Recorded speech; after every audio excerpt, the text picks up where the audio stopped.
रात्री 8 नंतर खाल्लेलं अन्न पचत नाही, कारण 70% मेटाबॉलिझम तेव्हा कमी होतं आणि त्यामुळेच तुमचं वेट वाढतं. तुम्हाला वाटतंय तुम्ही कमी खाताय तरी वेट का वाढतंय? पण उशिरा खाल्लेलं अन्न हे मेदामध्ये म्हणजे फॅटमध्ये रूपांतर होतं व शरीरामध्ये तसंच साठून जातं. एका स्टडीमध्ये 2 ग्रुपला सेम जेवण पण वेगवेगळ्या वेळेला दिलं. एकाला 7 वाजता दिलं आणि दुसऱ्या ग्रुपमध्ये ते जेवण 10 वाजता दिलं आणि त्याचे रिझल्ट असे दिसून आले की जे 7 वाजता जेवण घेतायत त्यांचं वजन वाढलेलं नाहीये, पण जे 10 वाजता जेवतायत त्यांच्या वजनामध्ये सिग्निफिकंट असं वाढ झालेली आहे. आयुर्वेदामध्ये हे खूप हजारो वर्षांपूर्वी सांगितलंय की सूर्यास्तानंतर आपला अग्नी हा मंद होतो आणि त्यामुळेच मग हे मेदविकृती किंवा मेदसंचिती व्हायला लागते. त्यामुळेच जड पचायला जेवण रात्री उशिरा घेतलं की ते नीट पचत नाही, त्याचं डायजेशन नीट होत नाही आणि त्याचं रूपांतर आममध्ये होतं, म्हणजे टॉक्झिन शरीरामध्ये जमा व्हायला लागतात. म्हणूनच तुमचं रात्रीचं जेवण हे 7च्या आत संपवा आणि जर उशीर झालाच तर लिक्विड डाएट म्हणजे सूप, दूध किंवा जास्तीत जास्त तुम्ही भाजलेला आहार म्हणजे थालीपीठ, भाकरी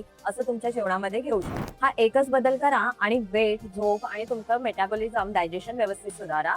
अशाच अजून टिप्ससाठी आम्हाला नक्की फॉलो करा.